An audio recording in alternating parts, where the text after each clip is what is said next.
Non, car la bonne nouvelle qui a été prêchée dans le monde entier par les apôtres, sous l'ordre du Seigneur Jésus-Christ, c'est l'Évangile. Suivre la Torah, c'est rechercher un salut par les œuvres. Et ça, c'est totalement contraire à ce que Jésus attend de nous. Le Maître nous a appelés à vivre par la foi, donc à obtenir un salut par la foi, et pas par les œuvres.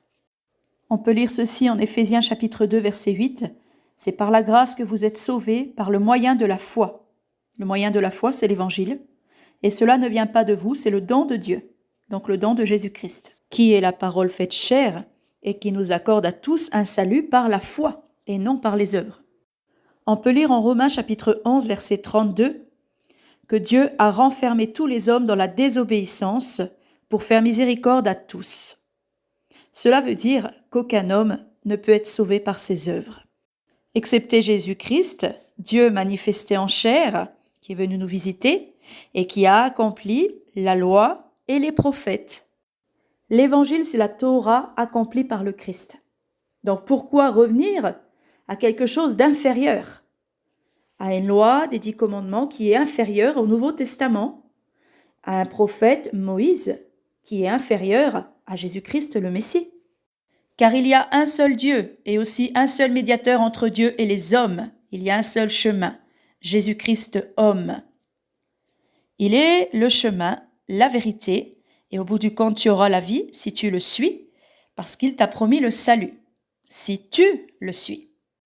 Jésus-Christ homme, la parole faite chair de Dieu qui nous a visités, s'est donné lui-même en rançon pour tous. C'est ce qui était prévu dans la Torah, c'est ce qu'il a accompli dans l'Évangile. C'est là le témoignage rendu en son propre temps, et pour lequel Paul a été établi prédicateur et apôtre. Il disait la vérité, il ne mentait pas, lorsqu'il a été chargé d'instruire les païens dans la foi et la vérité. La vérité, c'est l'Évangile, et l'Évangile, c'est Jésus. Dans Matthieu chapitre 9, verset 29, il est écrit « Alors il toucha les yeux en disant « Qu'il vous soit fait selon votre foi ». Imaginons que Jésus arrive, que tu t'es forcé à pratiquer ce qui est écrit dans la Torah, donc tu as des œuvres, mais finalement tu ne peux pas être sauvé par ces œuvres.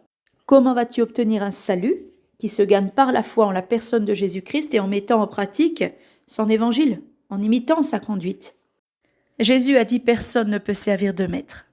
Et il a dit aussi de s'abstenir du levain des pharisiens. Il a dit encore que notre justice doit surpasser la justice et les œuvres des pharisiens. Vous m'appelez maître et seigneur, et vous dites bien, car je le suis, parole de Jésus-Christ. Si après ton baptême, tu es entré dans le Nouveau Testament, à quoi te sert d'aller appeler maître et seigneur des pharisiens ou des sadducéens? Il faut suivre Jésus-Christ et personne d'autre. Maudit est l'homme qui s'appuie sur l'homme, Jérémie 17,5. Si tu retournes à la Torah, tu retournes à la loi des 10 commandements, donc tu te remets sous la malédiction. Et c'est automatique, tu perds ton salut. C'est comme si tu acceptes que Jésus soit crucifié à ta place, tu le charges de tes péchés, puis finalement tu lui dis « Écoute, Rabbi, garde mes péchés là, moi je vais aller suivre la Torah, gagner mon salut par mes œuvres. » Et puis du coup, comme tu es enfermé, comme tous les hommes dans la désobéissance par Dieu, tu es incapable de mettre en pratique la loi. De plus, elle est incapable de rendre parfait quiconque la met en pratique. Donc tu repêches, tu refais face aux 10 commandements, à Moïse, qui t'accuse devant Dieu. Et puis, tu es séparé de Christ. Paul, l'apôtre de Jésus, qui a reçu le Saint-Esprit, nous dit que si on se fait circoncire, Jésus-Christ nous sert à rien. Jésus a dit « Lorsque je reviendrai, trouverai-je encore la foi sur la terre ?» Il a dit aussi « Les hommes se donnent une foule de docteurs, de pasteurs, de doctrines, selon leurs propres désirs. » Nous, les chrétiens, on est censés être morts en Christ et avoir renoncé au désir de la chair. Alors si je peux me permettre de donner un conseil en tant que sœur en Christ, n'abandonne pas ta foi. Ne te détourne pas de l'Évangile, car l'Évangile, c'est Jésus-Christ, ton Seigneur, ton Maître, en qui tu as placé ton espérance, l'espérance du salut. ta confiance, ta foi.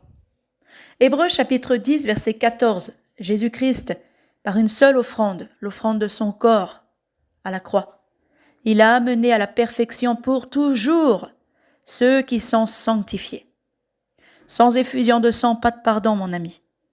Et c'est pas le sang des boucs et des brebis qui amène à la perfection. Voilà pourquoi la loi des 10 commandements ne fait que t'accuser, que t'apporter des malédictions, parce qu'elle te fait connaître ton péché. Alors que Jésus, lui, il enlève ton péché. Il est l'agneau de Dieu qui enlève le péché du monde. Amen. Persévère, car ceux qui persévèrent sont heureux. Heureux celui que son maître, à son arrivée, trouvera agissant selon l'Évangile, car il a gardé les commandements du Seigneur, et ceux qui gardent les commandements du Seigneur sont amis du Seigneur. Shalom.